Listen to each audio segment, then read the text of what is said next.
और प्रॉफिट के अंदर ट्रेडिंग करेंगे। अच्छा दोस्तों, लास्ट वीक में भी काफी सेटअप्स आपको दिए थे, सिंपल सेटअप्स दिए थे, क्योंकि देखने वाले कई नए लोग भी होते हैं, पुराने भी देख रहे होते हैं, तो एक कोशिश होती है कि सिंपल टेक्निकल एनालिसिस सेटअप दे दिए जाए और फंडामेंटल की समझ बूझ दे दी जाए।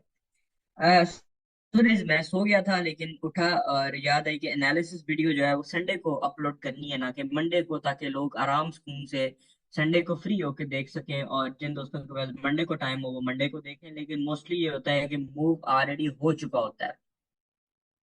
दोस्तों, फंडामेंटल एनालिसिस जो कि मैंने पढ़े हैं, वो भी खास नेक्स्ट वीक नहीं है। नेक्स्ट वीक से मुराद अपकमिंग वीक जो आ रहा है, इसमें फंडामेंटल एनालिसिस कोई खास नहीं है। कोई ऐसी कोई चीज नहीं है जिसके ऊपर बहुत ज्यादा शोर शराबा की जाए।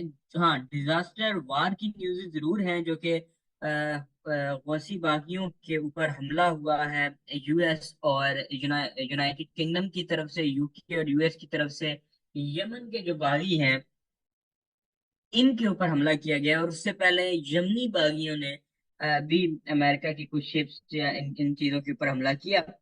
और इससे ये है कि गोल्ड जो है वो बुलिश मूव की तरफ एक सेल ट्रेंड से अचानक ट्रेंड को तोड़ के बुलिश मूव की तरफ चला गया। और पॉसिबल चांसेस ये भी हैं कि ओवरऑल ये जो जंग है अगर कंटिन्यू रहती है, तो आपको पता है जंग में हमेशा मैंने आपको रूल सिखाया हुआ है कि जो गोल्ड है वो ऑलवेज बाय जाता है, ठीक है। और इस जंग की वजह से गोल्ड की मार्केट मार्केट के ऊपर बायर्स जो है दोबारा हावी हो सकते हैं, और ये सिलसिला काफी देर तक भी चल सकता है। लेकिन जंग मुझे नहीं लगता कि बहुत लंबी चलेगी। इस ड्रोन स्ट्राइक के बाद मामलात जो हैं वो सेटल्ड हो जाएंगे। लेकिन ये एक मेरा आइडिया है, ओवरऑल क्या होता है ये तो अब नेक्स्ट ही पता चलेगा। जो कैलेंडर न्यूज है इनके ऊपर गुफ्तगू करते हैं। और मैंने जो दूसरा पॉइंट ऑफ व्यू देना था कि भाई है जंग शुरू है तो उससे गोल्ड बाय जा सकता है। उसके बाद मार्च में रेट कट्स की भी अनाउंसमेंट है, थोड़ा बहुत उन्होंने हाव नाव की भी है।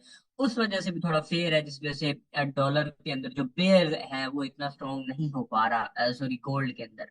और डॉलर जो है वो एक साइड वेज के अंदर घूम रहा है। ट्रेडर्स की जो कंफ्यूजन है वो बढ़ती जा रही है। ट्रेडिंग कंफ्यूजन के अंदर कंफ्यूजन का शिकार है, कंफ्यूज ट्रेडर्स नजर आ रहे हैं।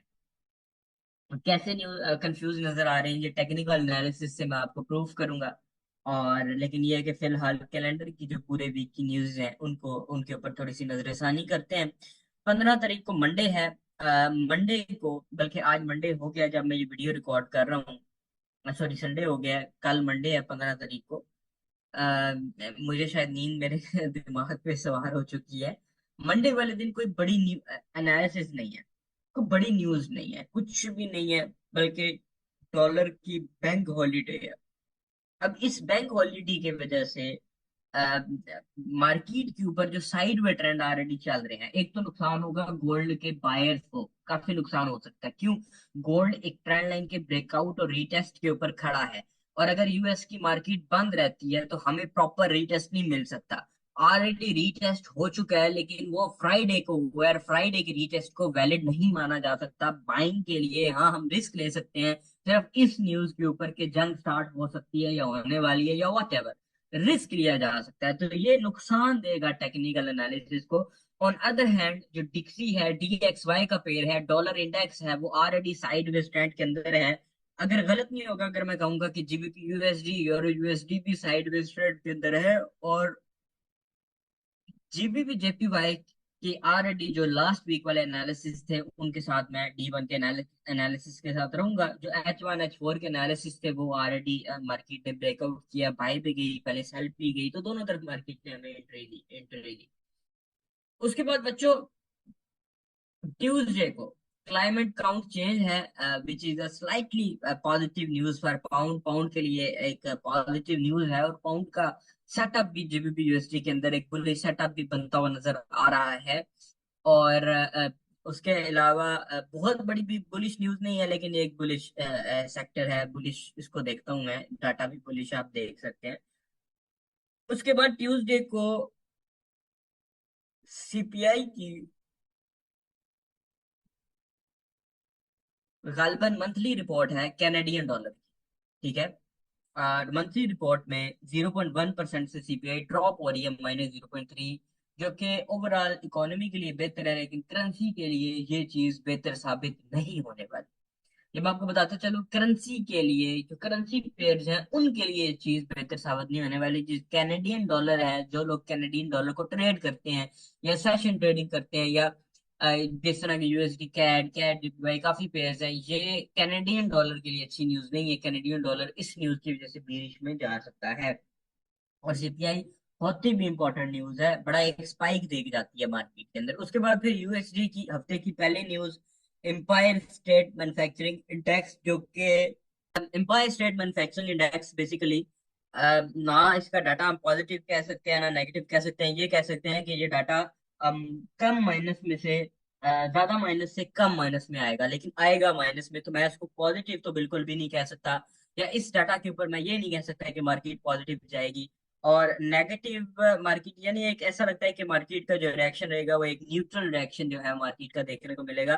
बट एटलीस्ट मैं इस रिएक्शन को पॉजिटिव रिएक्शन जो है वो नहीं कह सकता। ठीक है, तो ये एक न्यूज न्यूट्रल न्यूज नजर आएगी, कोई खास अनदर समझ ले कि हफ्ते में कोई इतना खास इम्पैक्ट नहीं पड़ने वाला इस न्यूज की वजह से।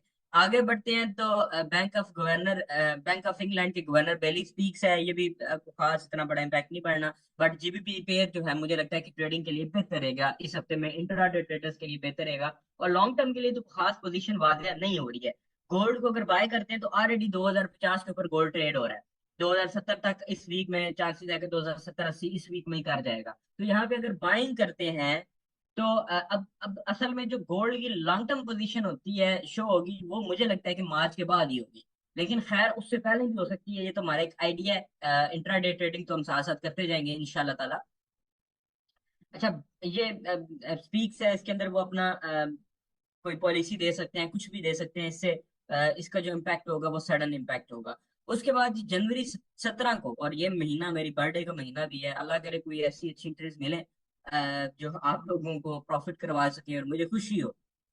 सीपीआई की अगर हम देखें मंथली सीपीआई की ईयरली रिपोर्ट पाउंड की, फिर यानी पाउंड मैंने ऑलरेडी डिक्लेयर किया है कि ये इस नेक्स्ट वीक में अच्छा परफॉर्म कर सकता है। इंट्राडे ट्रेडर्स के लिए पाउंड जो है वो बेहतर रहेगा। सीपीआई की जो ईयरली रिपोर्ट है, फिर इसके अंदर जो डाटा है ये 3.9 से 3.8 आ रहा है, नेगेटिव डाटा है। बट ये कोई इतना बहुत बड़ा नेगेटिव नहीं है, छोटा मोटा इम्पैक्ट इससे होगा, क्योंकि ईयरली रिपोर्ट जो होती है ये कोई इतना खास मार्केट में इम्पैक्ट नहीं क्रिएट करती। उसके बाद वेडनेसडे को कोर रिटेल सेल्स है, जिसका डाटा न्यूट्रल है, कोई डाटा नहीं है। और रिटेल सेल्स है जिसका डाटा स्लाइटली थोड़ा सा पॉजिटिव है, मामूली सा, कोई इतना बड़ा पॉजिटिव नहीं है लेकिन स्लाइटली पॉजिटिव है। फिर ऑस्ट्रेलियन डॉलर की एम्प्लॉयमेंट चेंज है, जो कि नेगेटिव डाटा है, हाईली नेगेटिव डाटा है। और अनएम्प्लॉयमेंट रेट इन्होंने दिखाया हुआ है कि सेम न्यूट्रल रहेगा।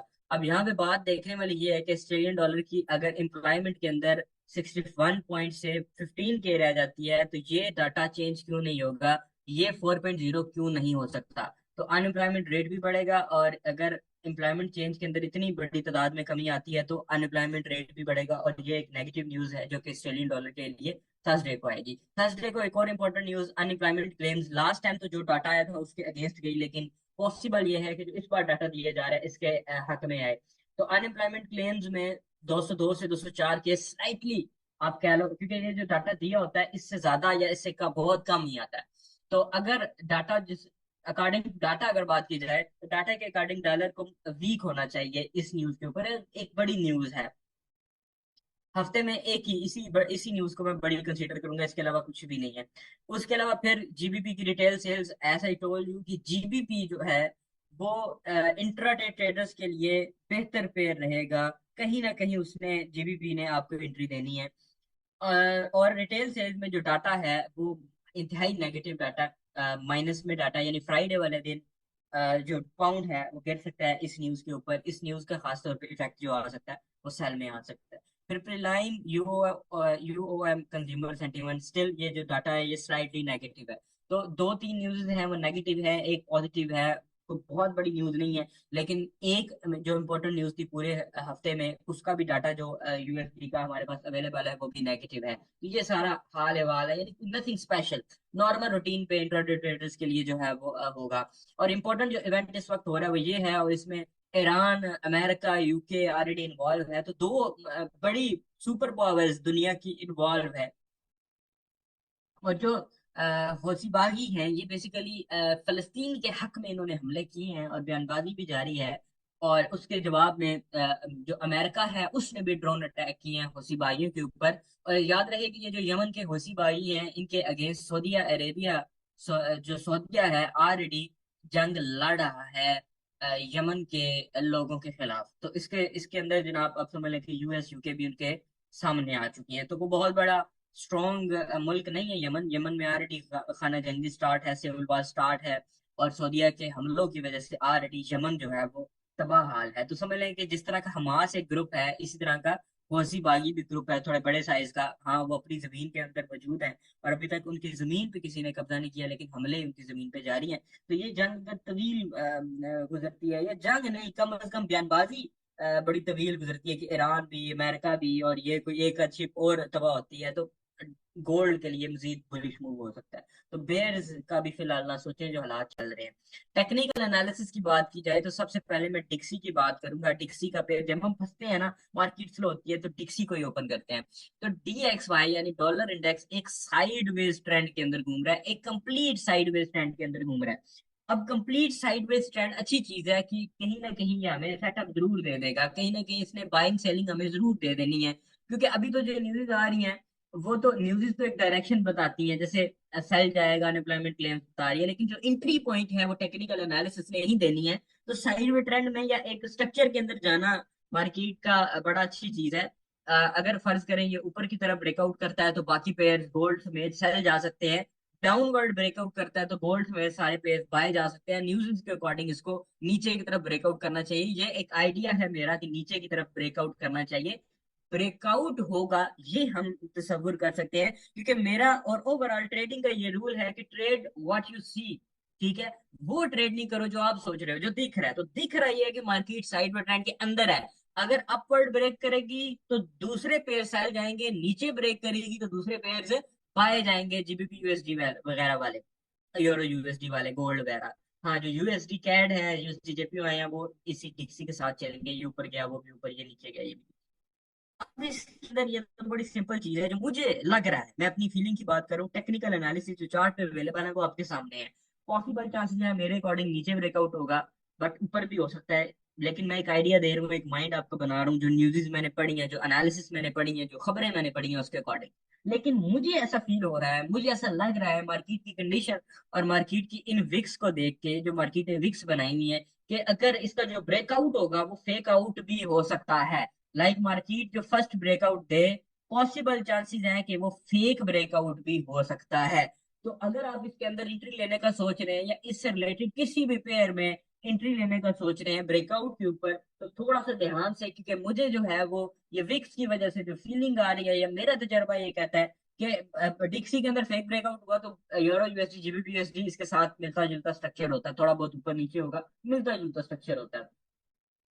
तो ओवरऑल ये अच्छी चीज है कि साइडवेज के अंदर है। अब अगर मैं GBP USD को डायरेक्ट अब खोलूं, तो GBP USD के अंदर H4 और H1 के टाइम फ्रेम के ऊपर एक चैनल है। और मार्केट इस वक्त अगर हम गौर से देखें, तो मार्केट इस वक्त इस चैनल के अंदर घूम रही है। बल्कि छोटे टाइम फ्रेम के ऊपर उसने इस चैनल के अंदर एक चैनल बनाया हुआ है इस तरीके से, लेकिन मैं छोटे चैनल को फॉलो नहीं करूंगा, मैं बड़े वाले चैनल को ही फॉलो करूंगा।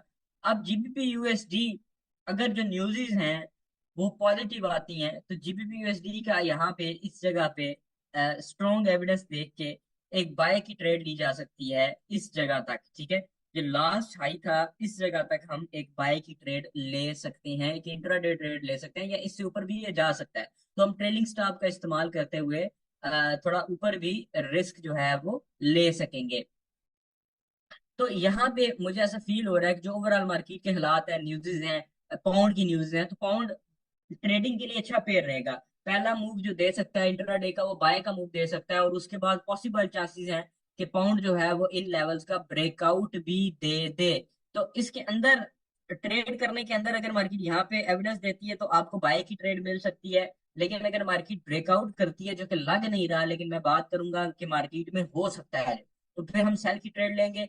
ऊपर ब्रेकआउट करती है तो मजीद बाय की ट्रेड लेंगे। ऑलरेडी अगर आपने बाय की ट्रेड ली हुई और आपको लग रहा हो कि मार्केट ऑलरेडी एक बाय के ट्रेंड के अंदर मूव कर रही है या एक बड़ा स्ट्रॉन्ग मूव दे रही है, तो अपने बाय की ट्रेड होल्ड रखिएगा, उसका उसके ऊपर ब्रेक इवन और ट्रेलिंग स्टॉप का इस्तेमाल कीजिएगा, यानी अपना एसएल जो है वो अपने एंट्री पॉइंट के ऊपर पुट कर लीजिएगा अगर आपकी ट्रेड प्रॉफिट के अंदर आ जाती है, क्योंकि ऑलरेडी ये ट्रेंड लाइन के एंगल पे खड़ा है, तो पॉसिबल चांसेस है कि हमें यहाँ से बाइंग दे। लेकिन मेरी जो फीलिंग है वो सेम है कि अगर ब्रेकआउट होता है तो फर्स्ट ब्रेकआउट फेक ब्रेकआउट भी हो सकता है, इसलिए ब्रेकआउट के ऊपर अगर आप ट्रेड ले रहे हो तो या तो सेशन ट्रेडिंग में लेना, क्योंकि अब कब ब्रेकआउट होगा ये तो आप प्रेडिक्ट नहीं कर सकते, या तो सेशन ट्रेडिंग में लेना या एक स्ट्रॉन्ग बुलिश न्यूज हो तब एंट्री लेना है, या तो सेशन ट्रेडिंग में सेशन ऑन हो और क्योंकि सेशन ऑन होगा तो न्यूज होगी ऑटोमेटिकली, या फिर रीटेस्ट के ऊपर ब्रेकआउट के ऊपर इसके ऊपर ट्रस्ट करना। हाँ, इसके अंदर जो है बाइंग की तरफ ट्रेड सोचा जा सकता है।